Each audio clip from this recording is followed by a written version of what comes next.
বাংলার সান্ধ্য অধিবেশন প্রবাহতে আপনাদের স্বাগত। আজ আপনাদের সাথে লন্ডন স্টুডিও থেকে আছি মানসী বড়ুয়া।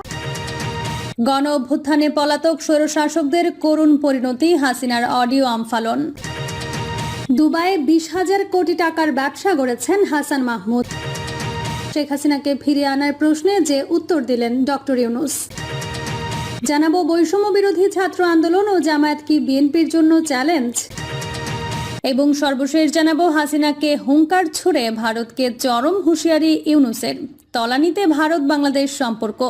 এতক্ষণ শুনছিলেন সংবাদ শিরোনাম, এবার বিস্তারিত। গণ অভ্যুত্থানে পলাতক স্বৈরশাসকদের করুণ পরিণতি, হাসিনার অডিও আমফালন। ছাগল নাচে খুঁটির জোরে, কুত্তা নাড়ায় লেজ, বিকেল বেলায় সূর্য হারায় দুপুর বেলার তেজ। বক ধার্মিক মৎস্য ধরে, সাধুর লেবাস পরে, ধর্মকর্ম শিকায় ওঠে জালিম লোকের ঘরে।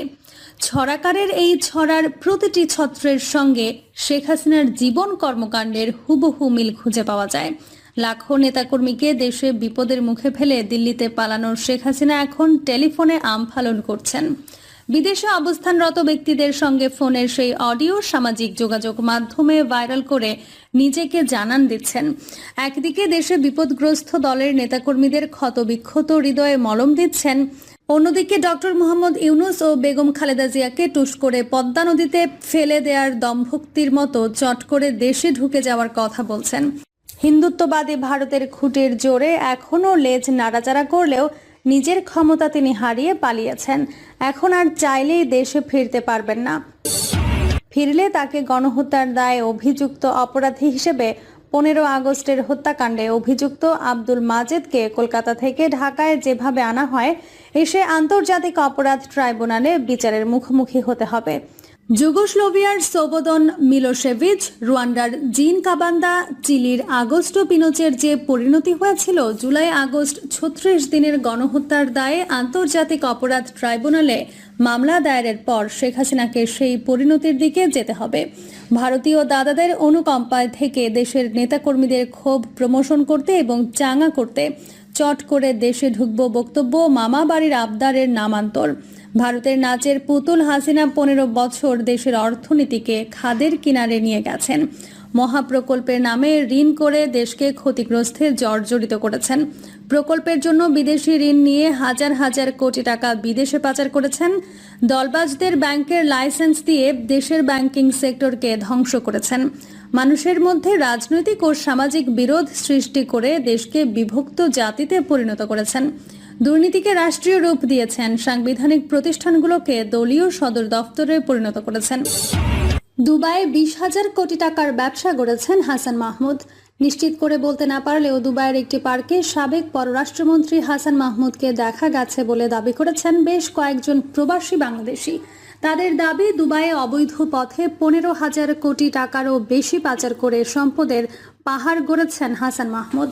হাসিনা সরকার পতনের পর যারা বিভিন্ন পন্থায় দেশ ত্যাগ করেছেন বলে জানা গেছে, তাদের মধ্যে হাসান মাহমুদ একজন।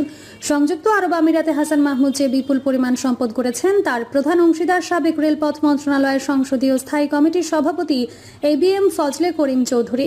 দুবাইয়ে শুধু সম্পত্তি নয়, ব্যবসা প্রতিষ্ঠান খুলে বিরাট অঙ্কের টাকা বিনিয়োগও করেছেন এই দুই আওয়ামী লীগ নেতা, এমনটাই জানিয়েছেন সেখানকার প্রবাসীরা। দুবাই, শারজা ও আজমান শহরে এই দুই নেতার বিনিয়োগের পরিমাণ 15 থেকে 20,000 কোটি টাকা বলে জানা গেছে। সংযুক্ত আরব আমিরাতের 3টি শহরে হাসান মাহমুদ এবং ফজলে করিম চৌধুরীর একাধিক বাড়ি এবং ফ্ল্যাট রয়েছে। এমনকি সেখানকার আবাসন ব্যবসাতেও এই দুই নেতার মালিকানা রয়েছে বলে দাবি করেন প্রবাসীরা।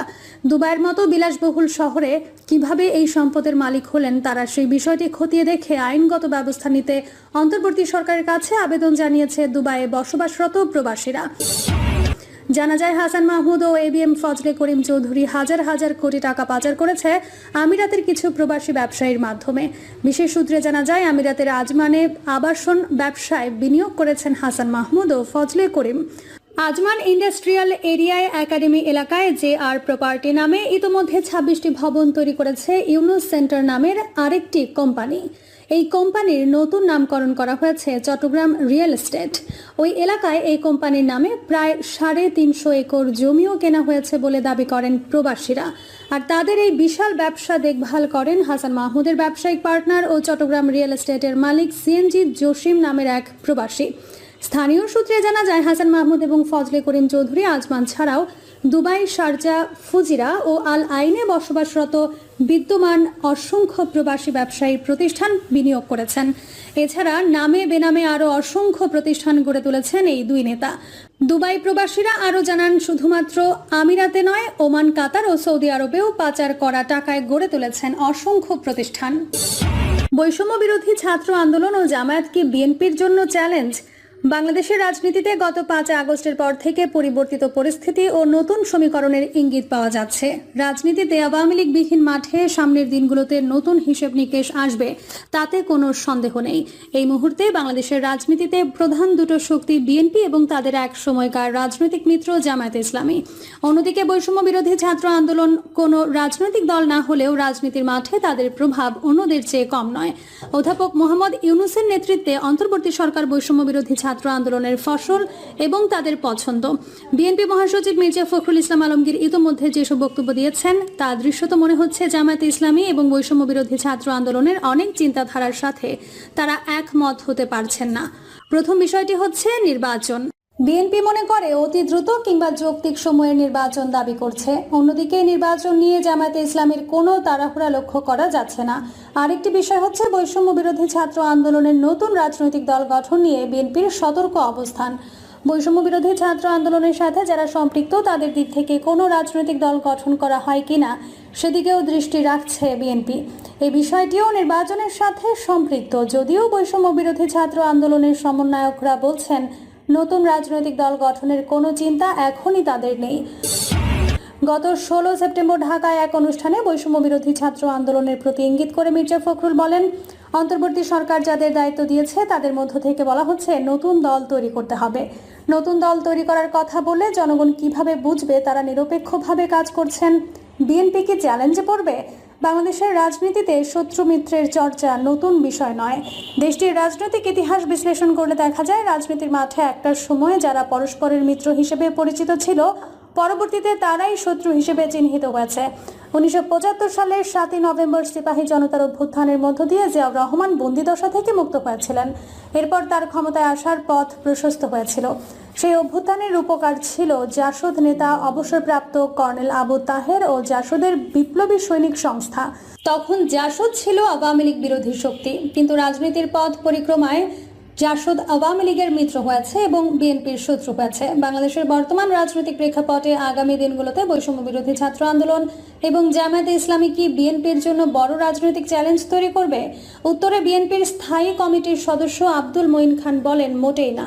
এখানে ছাত্র জনতার যে বিপ্লব হয়েছে তার যে অন্তর্নিহিত স্পিরিট, সেটা যদি আমরা উপলব্ধি করি তাহলে এখানে কিন্তু কোনো দ্বন্দ্ব বা মতবিরোধের সুযোগ আমি দেখছি না।